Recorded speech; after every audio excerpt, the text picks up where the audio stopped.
Bene data bakundwa b'umwami Yesu Kristo, mwese abakurikira izi nyigisho tubahaye ikaze mu biganiro bya Saveur Divine. Ibi biganiro mu bitegurirwa n'abavugabutumwa bwiza batandukanye, akaba ari umuhamagaro ugendera ku ijambo ry'Imana byanditse mu gitabo cy'ubutumwa bwiza uko bwanditswe na Matayo ibice 24 umurongo wa 14. Kandi ubutumwa bwiza bw'ubwami buzigishwa mu isi yose ngo bube ubuhamya bwo guhamiriza amahanga yose, nibwo imperuka izahera ko ize. Ibi biganiro mubikurikira ku channel ya YouTube yitwa Saveur Divine. Tubifurije kugubwa neza. Imana Data ari nayo So ibaha umugisha.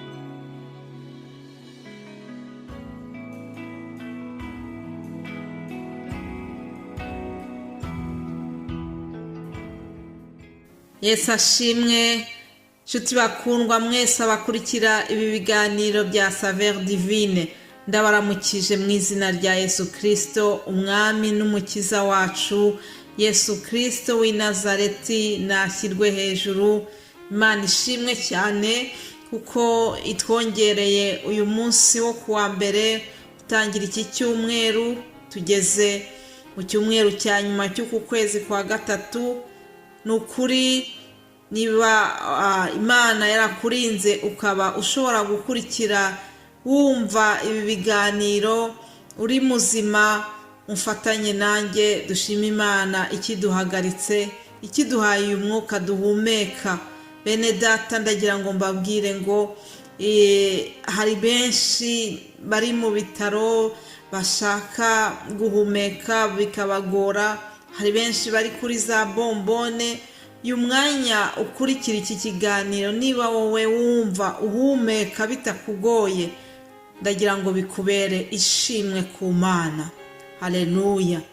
Rero ndabakiriye ikaze muri iki kiganiro. Imana iduhana umugisha twese. Mureke dutangize Zaburi ya 23. Amagambo yo muri Zaburi aramfasha cyane.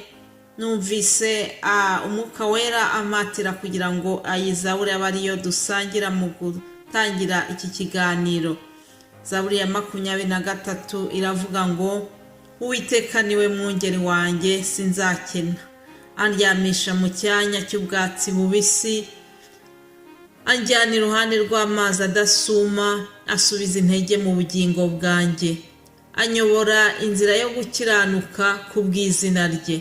Naho nanyura mu gikombe cy'igicucu cy'urupfu, sinzatinya ikibi cyose kuko ndi kumwe nawe. Inshyimbo yawe n'inkoni yawe nibyo bimpumuriza. Ununganiriza ameza mu maso y'abanzi banjye, usize amavuta mu mutwe, igikombe cyanjye kirasesekara. Nukuri kugirirwa neza n'imbabazi bizanyomaho iminsi yose nkiriho, nanjye nzaba mu nzu y'Uwiteka iteka ryose. Haleluya. Imana nishimwe cyane. Iyi Zaburi ni ya Dawidi. Dawidi yaravuze ngo Uwiteka niwe mwungeri we. Dawidi yabaye umushumba, yararagiye. Rero azi kuba umwungeri icyari cyo. Yabaye umwungeri mwiza ku ntama ze. Imana yari yaramutoje kugira ngo aragire intama mbere yuko aba umushumba w'ubwoko bw'Isirayeli. Imana ishimwe. Nuko rero Dawidi aritegereza aravuga ati, njyewe Uwiteka niwe mwungeri wanjye. Ubwo Uwiteka ari we mwungeri wanjye, nta kintu nzamuburana, sinzakena. Wowe unyumva, reka nkubaze, mbese Uwiteka yaba yarakubereye umwungeri? Icyampa Uwiteka akaba ari umwungeri wawe. Niba Uwiteka ari ukuragiye, ntabwo uzakena. Niba Uwiteka ari we ukuragiye, ubuzima bwawe burarinzwe. Haleluya. Uwiteka ajya asubiza intege mu bugingo bwacu. Uwiteka ari kunsubiza intege mu bugingo bwanjye, ndi kumushimira. Ndakwifuriza kugira ngo nawe Uwiteka gusubiriza intege mu bugingo. hanyuma dawidi yaratuye aravuga ati naho nanyura mu gikombe cy'igicucu cy'urupfu sinzatinya ikibi cyose kuko ndi kumwe nawe. Bene data, hari igihe umuntu yumva koko ari mu guca mu gikombe cy'igicucu cy'urupfu. Twarabibonye mu gihe covid yari yaciye ibintu, hari igihe twafungiranywe mu mazu, hanyuma umuntu akareba amakuru kuri za televiziyo, ukareba ukuntu muri za hopito nyinshi abantu bari gupfa. Twararebye mu Butaliyani abantu ukuntu babashyiraga muri za fosse commune, ndetse no mu Bushinwa n'ahandi, hano muri Belgique naho hapfuye benshi. Ni ukuri twarasohokaga kumva ufite ubwoba, kubera yuko umuntu yumvaga ahantu hose habaye igikombe cy'igicucu cy'urupfu. Ariko ndashima Imana yuko mu batambutse twebwe ntabwo turimo. Ndashima Imana yuko ikitwongereye iyi minsi tukaba tukiriho. Kuba Imana yaraturinze hari impamvu. Ndakwingiza kugira ngo iyi minsi Imana yakongeje, minsi Imana yanyongeje nanjye, tuyikoreshe duhesha Imana icyubahiro. Imana ishimwe. Hanyuma rero umwanditsi w'Izaburi arangiza avuga ngo ni ukuri kugirirwa neza n'imbabazi bizanyumaho iminsi yose nkiriho. Ndakwifuriza kugira ngo ukugirirwa neza, ubuntu n'imbabazi by'Imana bikomeho biguherekeze iki cyumweru cyose ndetse n'iminsi yose uzabaho, mu izina rya Yesu. Amen, amen. Hanyuma munyemerere nongere mbashimire mwebwe mwese abadusengera, abansengera, mwanyeretse urukundo rwinshi muri iyi minsi. Ndabashimira cyane. Ndashimira amasengesho mwasengeye, ndashimira uburyo mukomeje kwita kuri uyu murimo, ndashimira abashyigikira, abadushyigikira mwese. Ni ukuri Imana itibagirwa ijya ibibahembera. Haleluya. Iki gikorwa cya Saveur Divine ntabwo ari icy'agatsiko akanaka, ntabwo ari akarima ka Nyiraneza Immaculée, oya. Ni ukuri, ni umurimo w'Imana, nta kindi tugamije. Ni ugutahiriza ubwami bw'ijuru, ni ukuzana abantu kuri Yesu Kristo. Kandi yaba ari twebwe abigisha, yaba ari namwe ababona ubu butumwa mukabasangiza mukabuha abandi, twese tuzabona ingororano. Tubikorere rero tunezerewe kandi dushima Imana.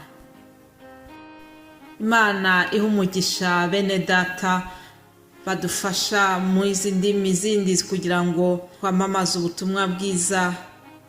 Ni ukuri mwese ku bwitange bwanyu kugira ngo inyigisho zitambuke zigere kuri benshi. Imana ijye ibibahera umugisha mwinshi. Turashima Imana kandi ko yaguye iki gikorwa kikaba gikorwa mu ndimi zinyuranye.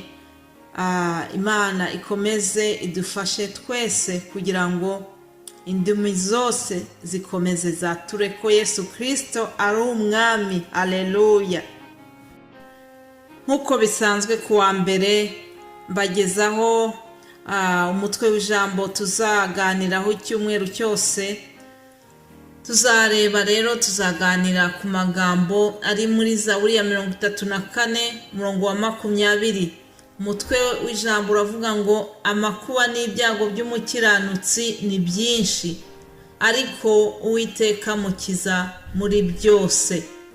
Amakuba n'ibyago by'umukiranutsi ni byinshi, ariko Uwiteka amukiza muri byose. Imana ishimwe. Turamutse twibajije nk'umuntu mu buryo bwa kimuntu, twavuga tuti mbese ni kubera iki Imana yemera ko umuntu w'umukiranutsi agerwaho n'amakuba, agerwaho n'ibyago? Wakwibaza icyo kintu. igisubizo ni iki ngiki: Imana ijya yemera yuko ibyo byose bitubaho kugira ngo izatwihesherezeho icyubahiro cyayo.